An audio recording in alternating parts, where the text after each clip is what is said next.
Hey gang, how you doing out there? My name is Harmony Hart. Come on everybody, follow the bouncing heart and sing to the theme song.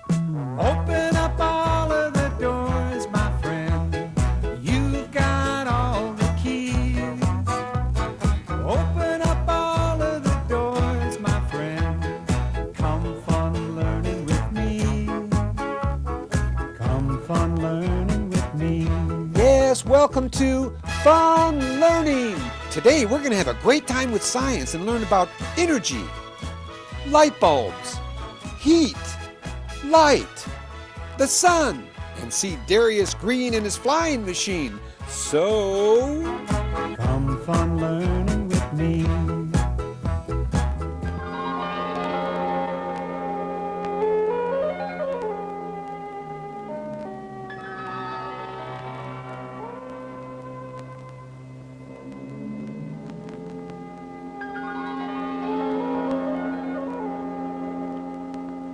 From where does our Earth get most of its energy?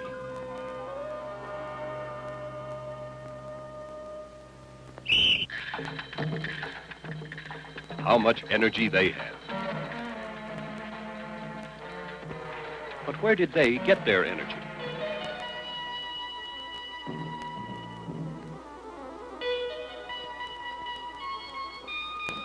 Where did this man get his energy to do work?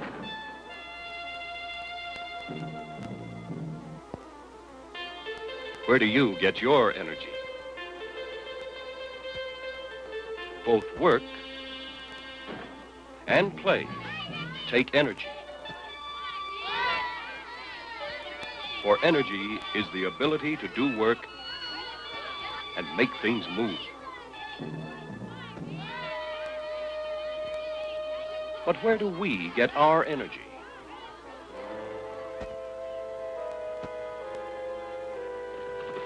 We, and all other animals, get our energy second-hand from the sun. First, the sunlight, which is one type of energy, shines on plants.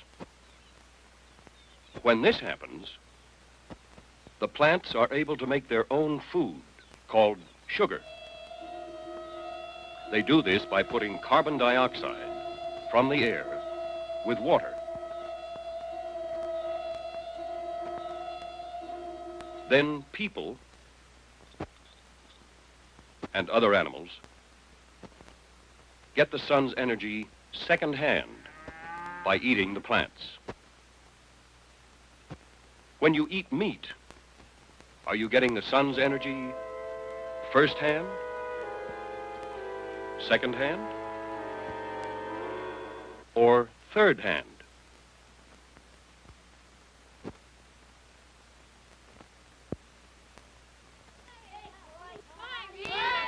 Most of the food we eat is used up slowly in our bodies to give us the energy we need for our muscles to work.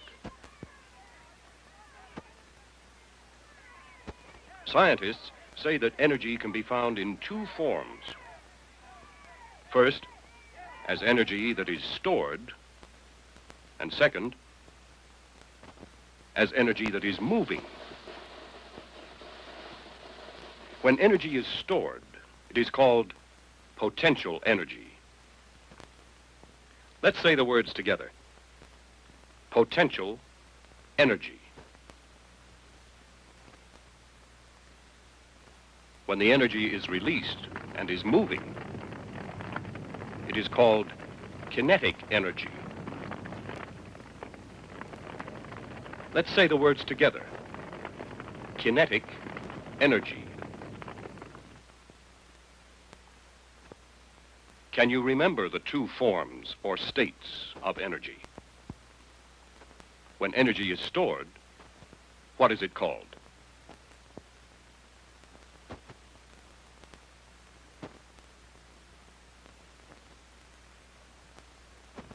When energy is in motion, what is it called?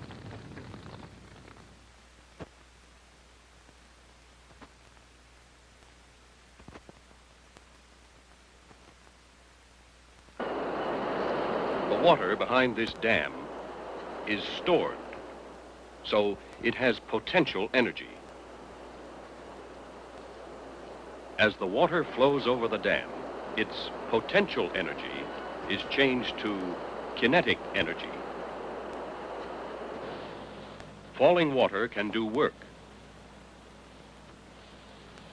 It can turn large generators to produce electricity for our homes. Or it can change the face of the land.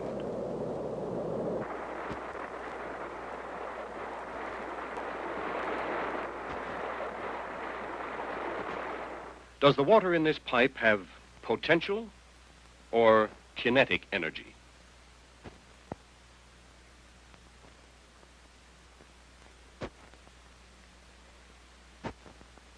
Does this falling water have potential or kinetic energy?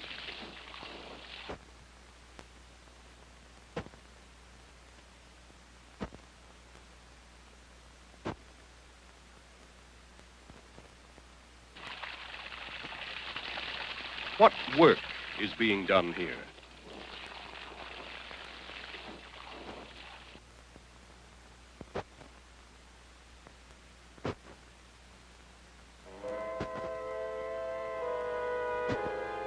This rock has potential energy. Has the energy changed? Now, what is it called?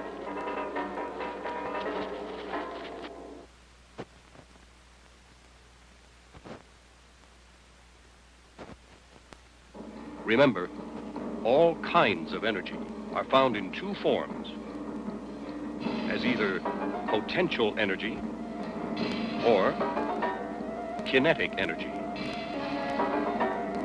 But how many different kinds of energy are there? There is light energy and heat energy, chemical energy,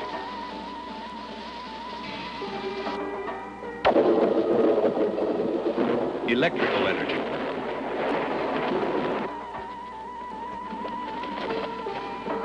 falling rocks or falling water are all caused by the force of gravity. Some scientists call this gravitational energy. This is one example of mechanical energy. When the spring is wound, it has potential mechanical energy. The energy is stored. When you see it again, tell me if its mechanical energy is potential or kinetic.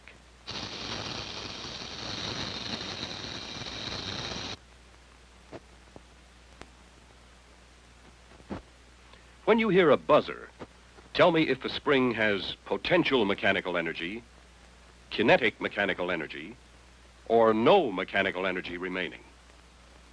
Now remember, wait till you hear the buzzer before you make up your mind.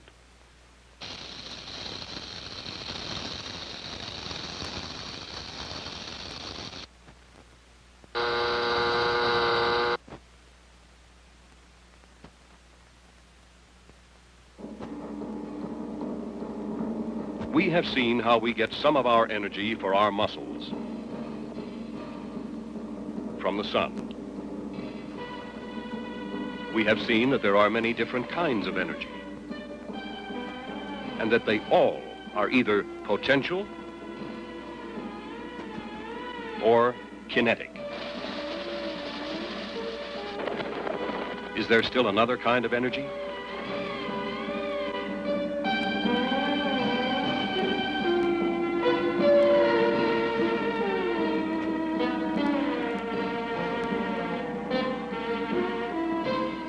Let's use our school encyclopedia and other library books to find out more about energy. I'll tell you one thing about energy, and that is I've got a lot of it. I gotta keep dancing. You know, gang, we use light bulbs all day long. We turn a switch and like magic, the light bulb goes on. Did you ever wonder how a light bulb works? Since the beginning of time, man has found his way hampered by darkness. Soon, man discovered fire. As time passed on, man used fire in increasingly sophisticated ways. But until the end of the 19th century, he had no really adequate way of lighting without fire. This is a light bulb. So what? So what? Yeah, so what? Is this a light bulb commercial or something? If it is, it's sure junky. I suppose you don't think kids know what a light bulb is. I had to sell them for 2 years so I could go to summer camp. If you know so much about light bulbs, tell me how the one in this projector works. Simple. It doesn't. I pulled the plug. All right. Very funny. Now, Since where the did I beginning of put the time, man matches? has found his way hampered by darkness. Okay, I- Soon man discovered fire. Ouch! Here, let me do it. This is a light bulb. We'll have no more of that, young man. I'm sorry, but you were acting like a know-it-all. Besides, light bulbs do need electricity to work, don't they? Yes, you're right about that. Am I right about the other two? What? About your being a know-it-all? Oh, you're right. I guess I have been acting like a know-it-all. Let's start all over. Okay? Okay. Now, what were you talking about when I walked in on your goofy commercial? Why, I was talking about that wonderful invention that helps you get your homework done every night. You mean my big brother? No, I mean the light bulb. Less than 100 years ago, Thomas Edison... I thought it was Con Edison. No, that's the name of an electric power company. It was Thomas Edison who in 1879 demonstrated the first light bulb. So you see, if you had been a little boy 100 years ago... I'd be over 100 years old by now. Yes, but besides that, you'd have to use a candle for light, because there would be no light bulb. Yeah, I could see it now. Hey, mister, buy a candle so I can go to summer camp. They'd never sell. Not only that, but if Thomas Edison hadn't spent $40,000 to perfect the light bulb, the world would be a dimmer place for it. I thought you could stop acting like a used car salesman. All you've been doing is talking about Con Edison. Thomas Edison. And candles the Girl Scouts won't even sell. How does the light bulb work? That's what I want to know. To find that out, we must first take a close look at a light bulb. This part is called a filament. You mean those curly things? Right. When the bulb is connected to the wall socket, electricity comes up one of those wires and passes through the filament, making it glow brightly. Something like hot charcoal, but much brighter, of course. Okay, I get that. But everybody knows that charcoal goes out quickly. So how come the filament in a light bulb goes on glowing? Is it made of something special, like kryptonite? No. Edison's first filament was made of the same substance burnt paper or burnt cotton is made of, carbon. After trying various materials, Edison finally settled on carbonized thread for his filament. So you take a spool of thread and rub charcoal on it, and it burns for 10 seconds, maybe 15 with a wet match, but not that long. That's the reason for putting the filament in a glass bulb. Aw, come on now. What makes a glass bulb better than a wet match? The fact that it keeps the filament in a vacuum. You mean vacuum like a vacuum cleaner? That's right. A light bulb, just like a vacuum cleaner, has no air inside. Oh, I get it. Hey, it went... Yes, it went pop, because when the bulb hit the floor, it broke the glass. Then the vacuum inside the bulb sucked in the air like a vacuum cleaner sucks in dirt. The pop was caused by the air rushing in so quickly. But the glass of a new bulb keeps the air out, which keeps the filament in a vacuum. And nothing can burn without air, right? Right. And that's why Edison's incredible invention, the electric incandescent light bulb, lasts as long as it does. Wait a minute. You're not finished yet, are you? Well, what's left? You have a basic understanding of how a light bulb works, don't you? Yeah, I know how the electricity goes from the wall to the bulb, then makes the filament glow, and how the filament doesn't burn because it's in a vacuum and stuff. I get that, but there's a few other things. Like what? Like, why does electricity make the filament glow? And just what is electricity? And can you see electricity? Those are good questions, but we'll get to electricity later. Right now, we want to talk about heat.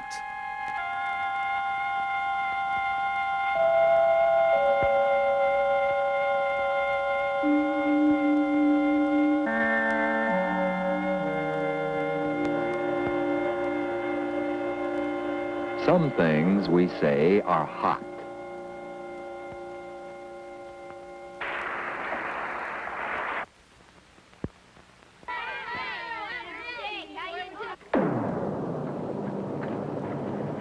Other things are cold.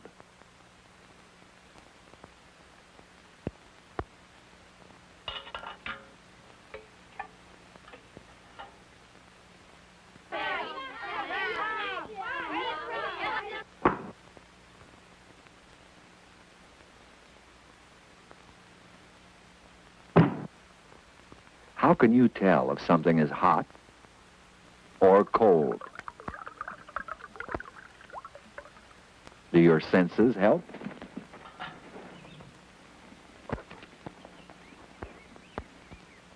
Your sense of touch is not a good way to measure temperature.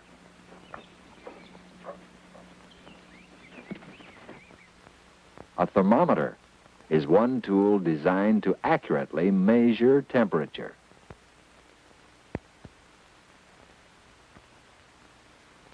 Each of these glasses of water have been heated or cooled to a different temperature. Let's measure the temperatures to find out which water is hot and which is cold.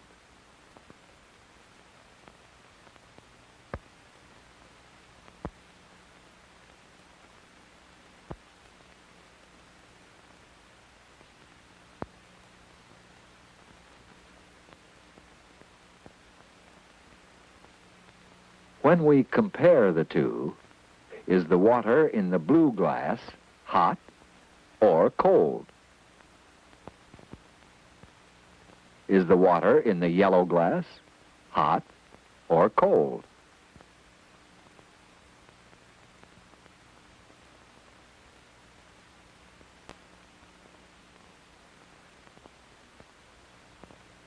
Now, let's look at just the yellow and the red glasses of water.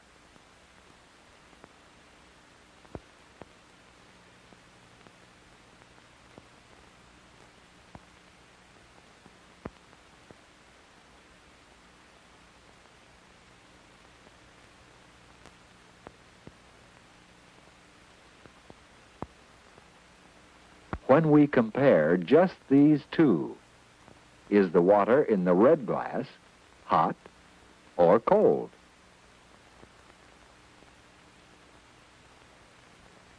Is the water in the yellow glass hot or cold?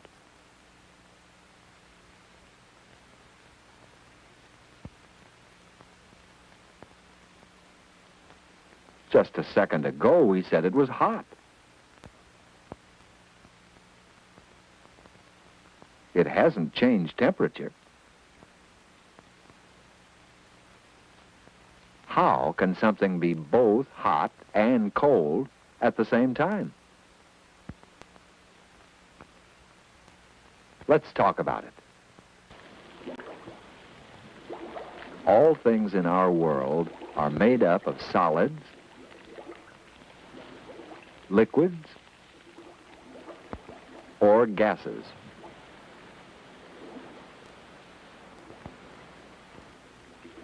What makes them change? When this ball and ring are both the same temperature, the ball will pass through the ring. What will happen when only the ball is heated? When the ball is hotter than the ring, it will not pass through it. This is because the metal has expanded or become larger. When most things are heated, they expand. Let's say the word together. Expand. When the ball cools back to the same temperature as the ring, it passes through it again. This time, let's cool the ring on a block of dry ice. Will the ball be able to pass through the cold ring? The metal in the ring contracted or became smaller. Most things become smaller or contract when they are cooled.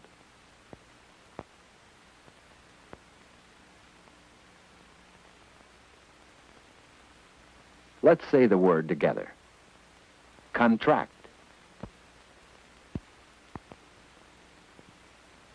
This bridge is made of a solid, steel.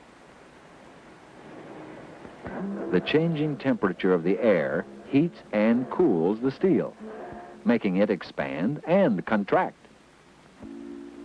Knowing this, engineers design special sections on most bridges. A bridge 1,000 feet long may be as much as 7 inches longer in the summer than in the winter.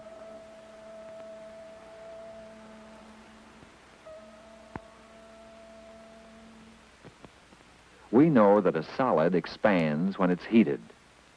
But why?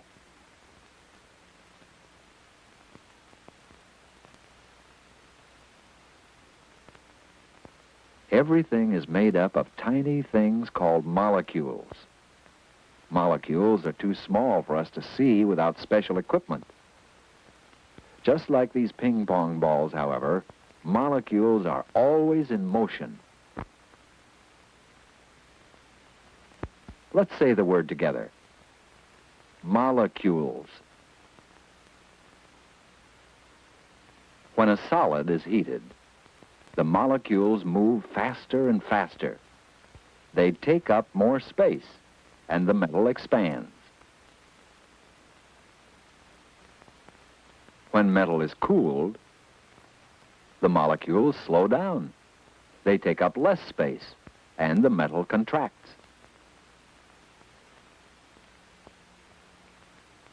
We have seen how and why this solid steel bridge expands and contracts with differences of temperature.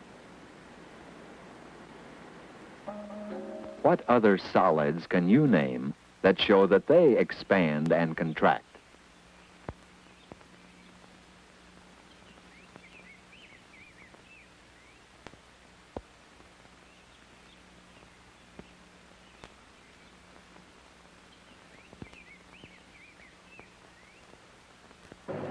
What happens to some solids when they are heated to a very high temperature?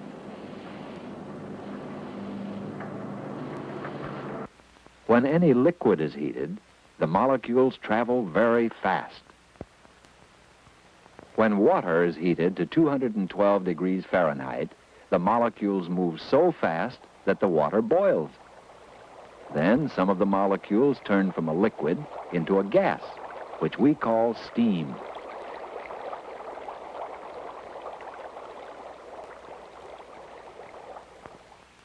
Steam can do work,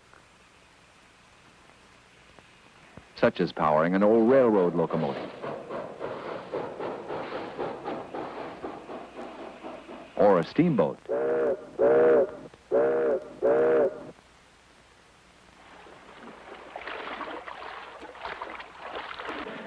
However, today, most of the power of steam is used to generate electricity, or to drive steel beams into the ground to make supports for modern buildings and freeways. How else is the power of steam used in your community?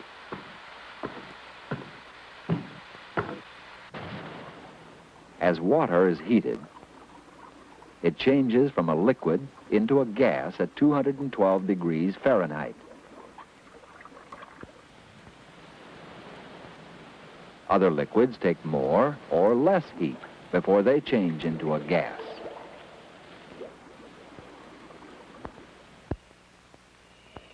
When gas is cooled, the molecules slow down, take up less space, and turn into a liquid when put under pressure.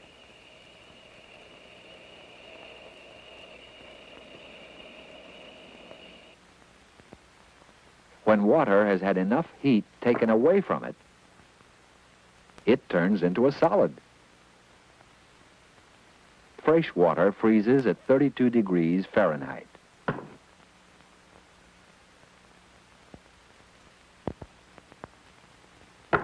Most liquids contract when they are cooled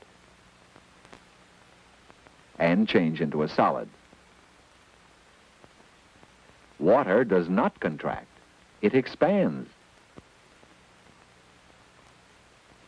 How is it possible for it to be cool on the inside of a freezer, yet the outside isn't even cold?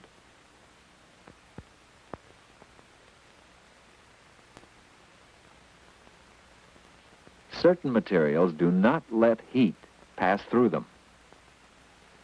These materials are put inside the door and walls of refrigerators and freezers. Any material that keeps heat from traveling through it is called insulation. Let's say the word together. Insulation.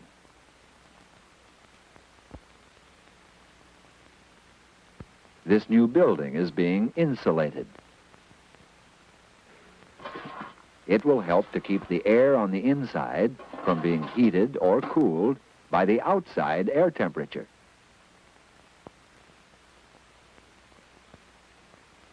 We've learned a great deal about heat.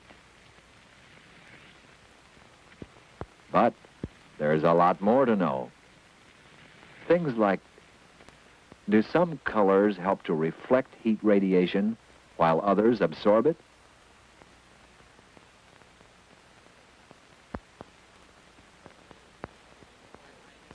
Why do people wear light-colored clothes in the tropics and dark-colored clothes in the Arctic?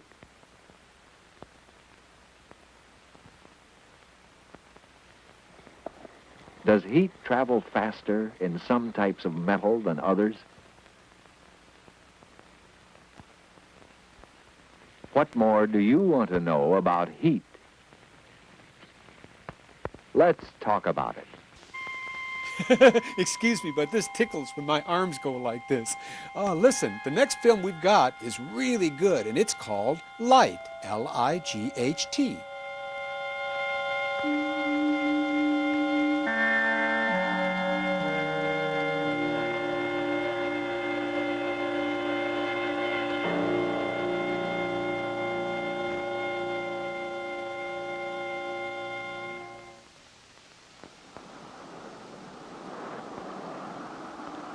If there were no light, we could not see.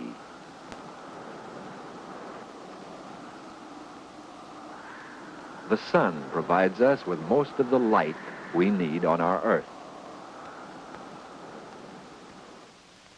Can you think of other things besides the sun that give off their own light?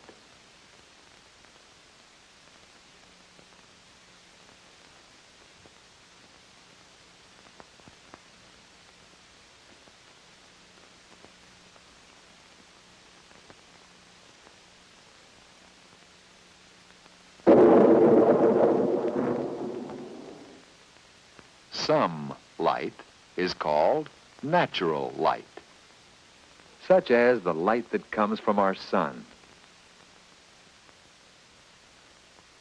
or from living things like fireflies, or certain fish deep in the ocean. And some light is man-made.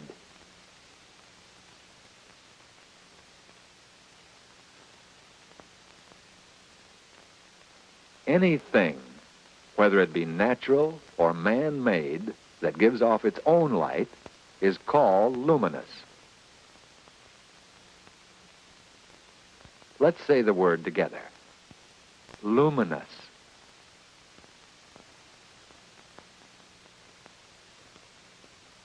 Most things do not give off their own light. We call these non-luminous. Anything which is non-luminous can only be seen when light shines and reflects off of them.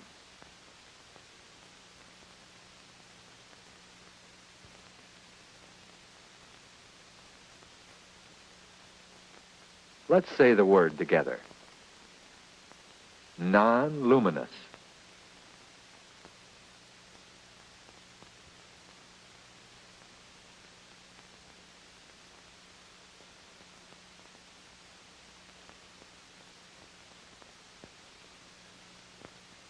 Let's flash some new things on the screen. As you see each item, quickly tell me whether it is luminous or non-luminous. Are you ready?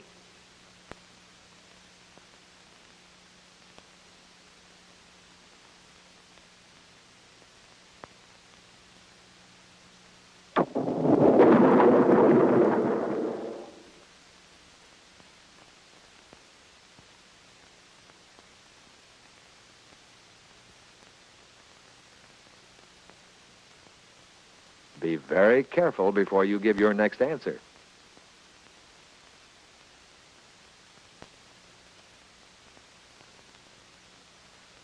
The moon is non-luminous, for it does not give off light of its own. It only reflects the light from the sun.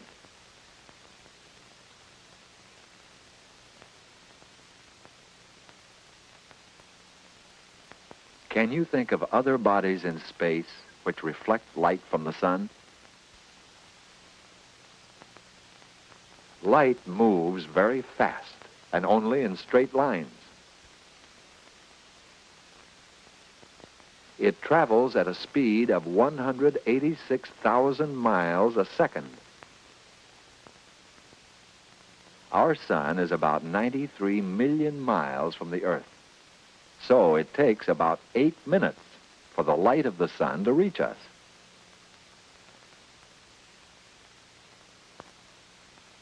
Once the light does reach the Earth, it can be blocked off.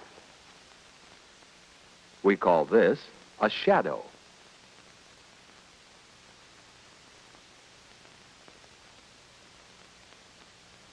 When light cannot travel through a material, we say that the material is opaque. Let's say the word together. Opaque.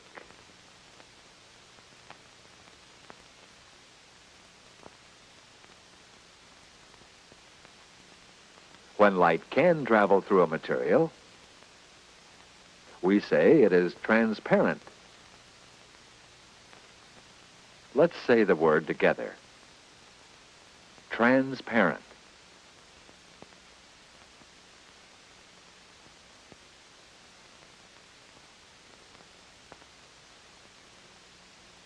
And when a material lets some light through, but bends and breaks up the light rays, we say it is translucent.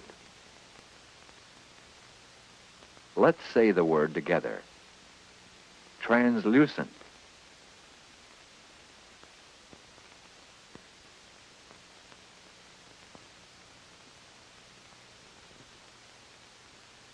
In a second, we'll take a look at 3 different materials.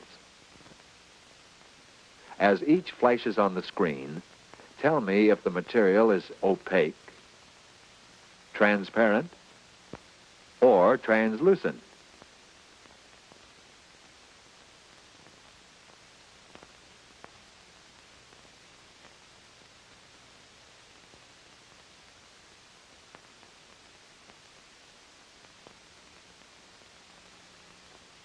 Let's compare answers. Wood is an opaque material, for it does not let light travel through it. Wax paper is translucent. It bends the light rays. And this drinking glass and the water are transparent. How many other things can you name that are opaque, translucent, or transparent? Have you ever wondered why, when something is placed in water, it looks like it bends? Light always travels in a straight line, but it travels slower in water than in air. When it travels slower in water, it appears to make the object turn or bend. This turning or bending is called refraction.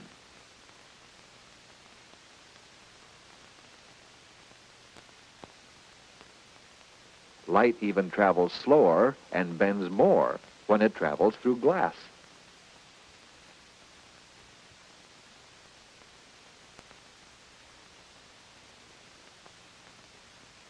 Knowing this, man has made lenses to help people see properly.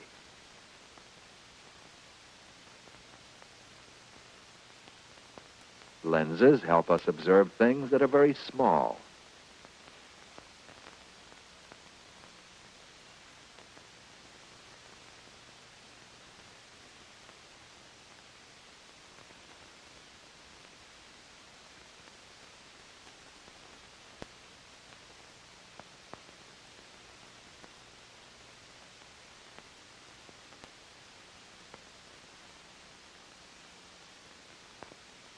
And lenses to observe things that are very far away.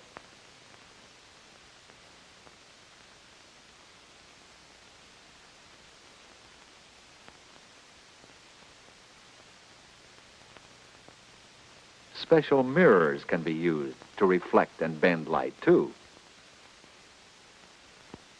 This mirror is not flat. It has a slight inward curve, like a cave. It's called a concave mirror.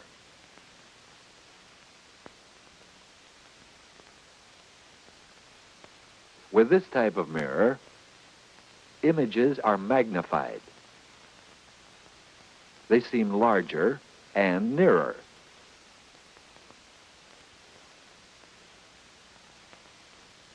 This mirror curves outward. It's called a convex mirror.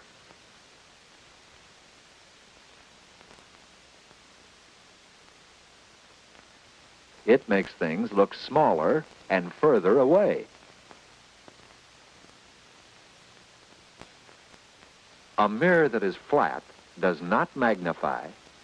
It does not make things look smaller. A flat mirror is called a plane mirror.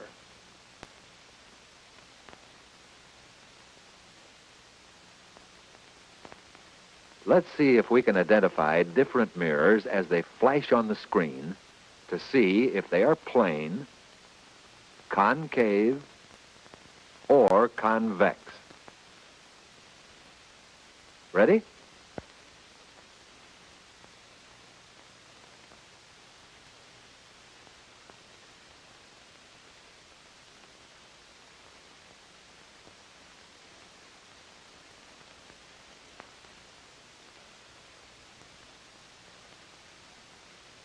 Let's compare answers. Plane, concave,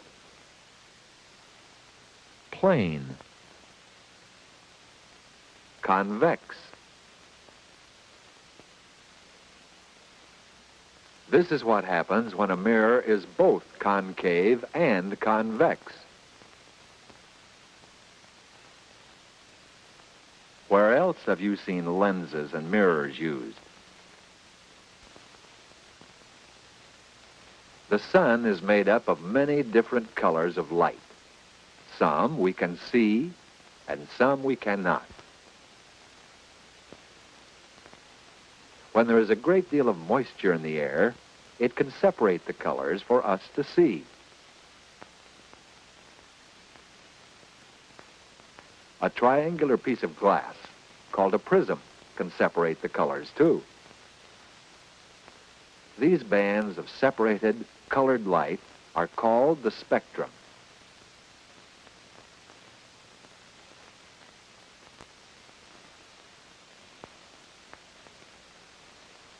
We have learned a lot about light, but there's a great deal more to learn, such as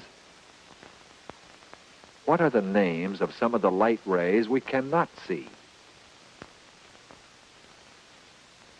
The three primary light colors are green, blue, and red. What happens when they're mixed together?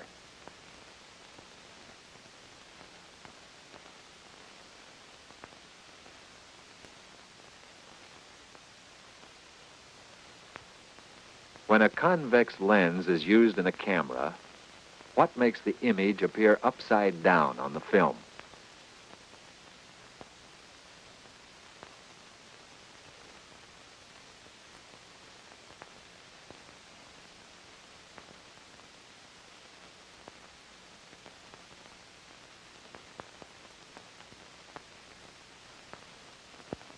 When looking in a mirror, does the image always appear reversed?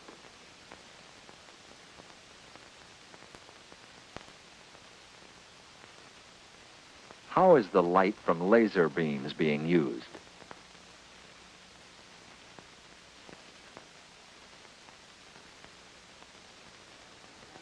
What more do you want to know about light? Let's talk about it.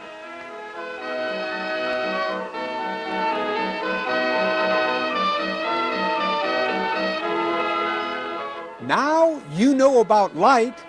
Let me tell you about Darius Green. Who's Darius Green? He's the boy with the flying machine. Watch this.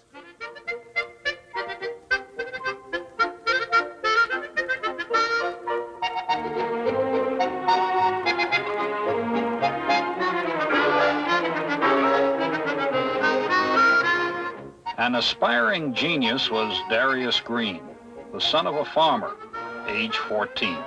His body was long and lank and lean, just right for flying, as will be seen. He had 2 eyes as bright as a bean and a freckled nose that grew between.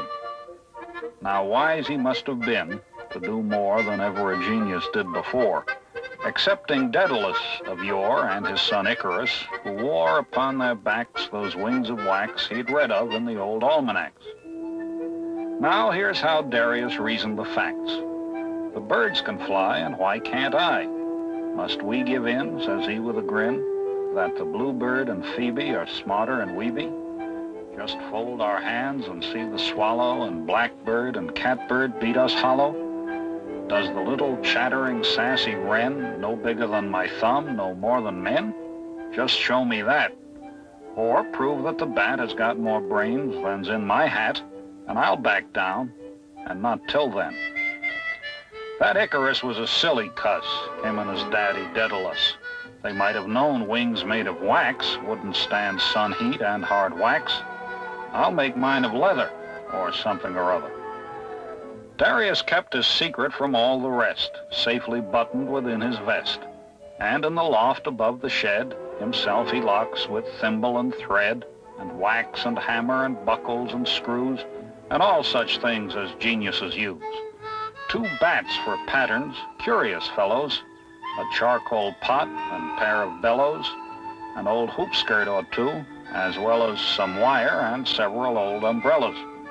A carriage cover for tail and wings, a piece of harness, and straps and strings, and a big strong box in which he locks these and 100 other things.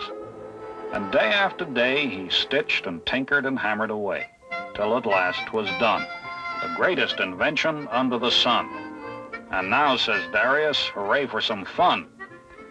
'Twas the 4th of July, and the weather was dry, and not a cloud was on all the sky, save a few light fleeces which here and there, half mist, half air, like foam on the ocean went floating by. Just as lovely a morning as ever was seen for a nice little trip in a flying machine. Thought Darius, I'll fly a few times around the lot to see how it seems, then soon as I've got the hang of the thing, as likely as not, I'll astonish the nation and all creation by flying over the celebration. And away he sped to open the wonderful box in the shed. Quickly Darius dressed for flight, put on his wings and strapped them tight, jointed and jaunty, strong and light, buckled them fast to shoulder and hip. 10 feet they measured from tip to tip. Now he stretches those wings like a monstrous bat, peeks over his shoulder this way and that, or to see if there's anyone passing by. But there's only a calf and a gosling nigh. They turn up at him a wondering eye to see, by golly, he's going to fly. Away he goes. Jiminy, what a jump. Flop, flop, and plump to the ground with a thump. fluttering and floundering, all in a lump. Poor old Darius. Upon his drown, in the midst of the barnyard he came down, in a wonderful whirl of tangled strings, broken braces and broken springs, broken tail and broken wings, shooting stars and various things. Away with a bellow fled the calf, and what was that? Did the gosling laugh? 'Tis a merry roar from the old barn door. And he hears the voices of people crying, "Say, Darius, how do you like flying?" Slowly, ruefully, where he lay, Darius just turned and looked that way. "Well, I think flying is sure all right," he said, "but there isn't such a thundering sight of fun in it when you come to light." We have just time for the moral here. One defeat or two is nothing to fear. If you fail at first, try again to soar. The Wright brothers did, and even the score. To overcome defeat is to win evermore.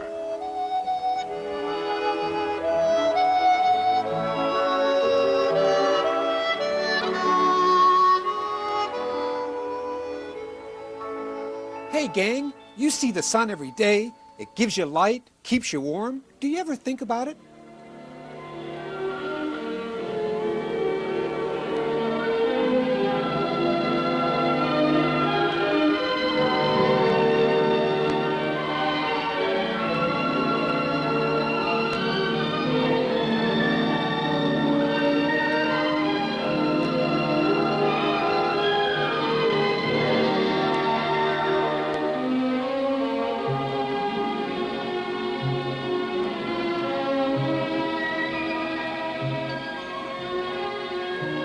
Since the beginning of time, our Earth has revolved around the sun.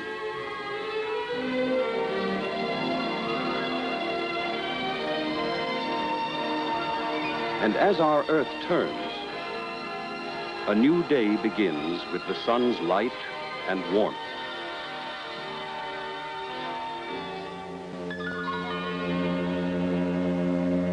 Our sun is a star. It sheds its light and warmth on our Earth and the other near the sun planets, Venus, Mercury, and Mars. But on the far-off planets, Jupiter, Saturn, Uranus, Neptune, and Pluto, there is no warmth, only light. Within the sun, fast-moving atoms collide and form tremendous bursts of energy.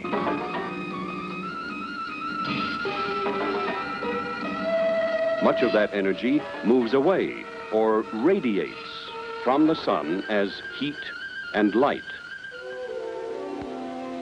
This has been happening every day for over 5 billion years.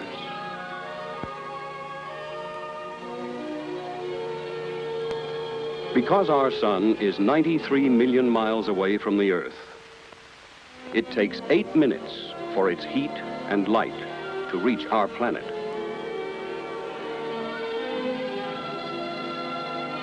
With the sun's energy, the cells of a plant are able to make chlorophyll, the green color in plants.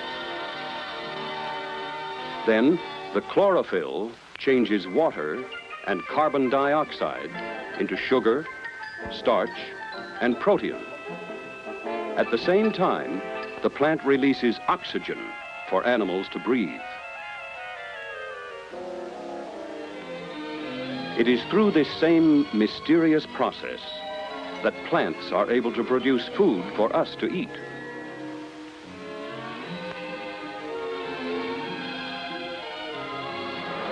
The sun's rays also penetrate the water of the ocean to give life to underwater plants and animals.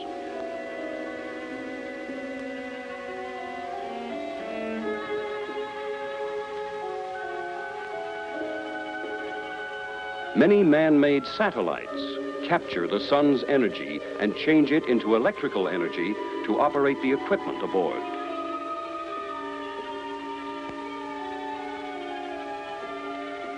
Only in recent years have scientists had the equipment to begin solving some of the sun's mysteries.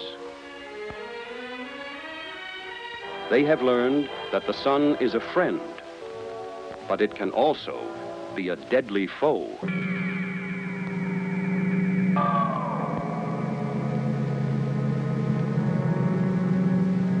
Our Earth has a protective atmosphere and a magnetic field around it. These stop most of the sun's deadly rays from reaching us.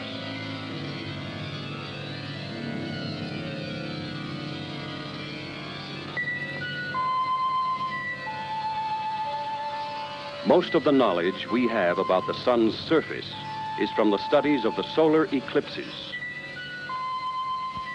But each eclipse only lasts for a few seconds, so we still have a lot to learn.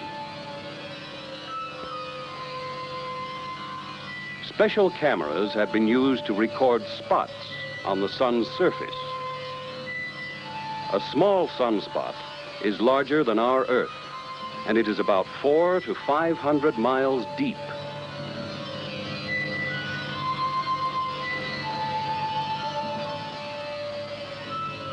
From the many sunspots burst fountain-like jets.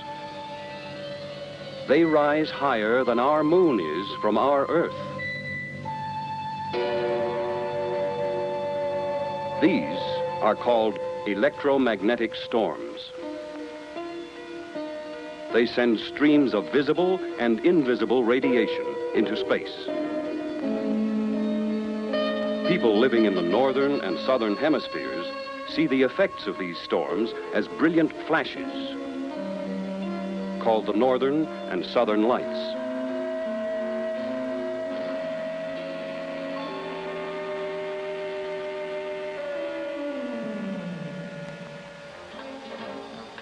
Our sun gives us light, and its infrared rays warm our Earth.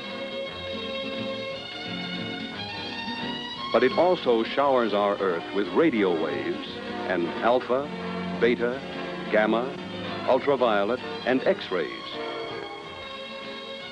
They are all invisible, yet they affect us. If skin is exposed to too much sun, especially light-colored skin, skin cancer may occur.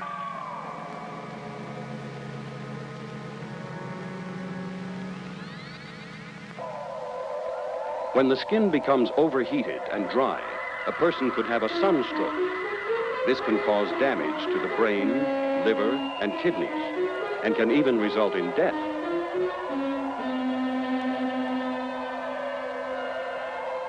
The sun can also make skin look old and wrinkled. These same rays affect the soil of the Earth.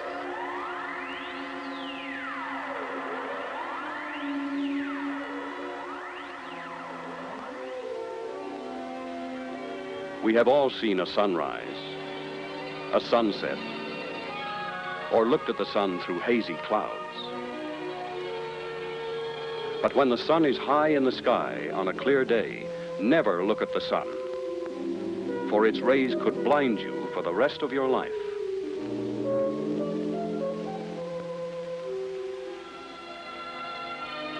And so our sun, that we take for granted, is both a friend and a foe.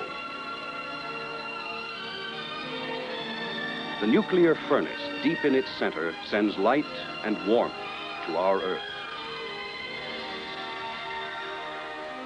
Its energy supplies plants with sugar, starch, and protein, so that man can have food and oxygen.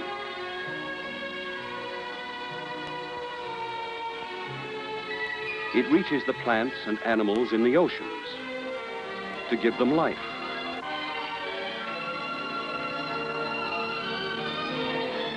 When we learn to capture its energy, it will supply fresh water from the sea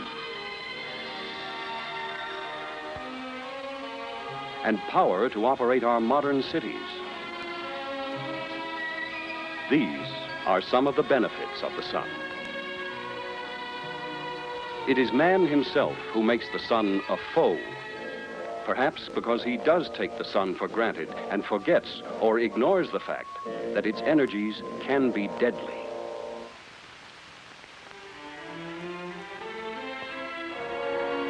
Astronauts are going farther and farther into space.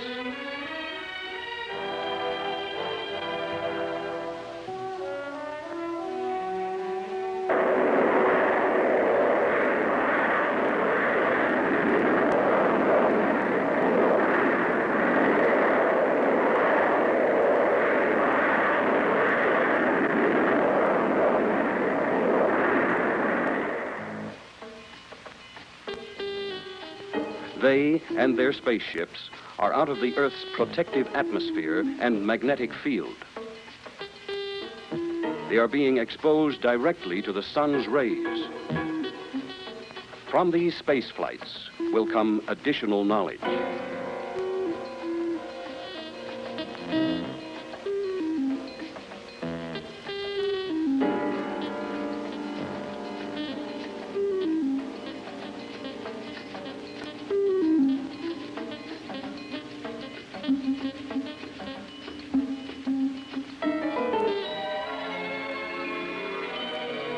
We on Earth must await the answers to many questions about our sun. Until they are available, let us learn all we can of what scientists already know, and not let our friend, the sun, become our foe.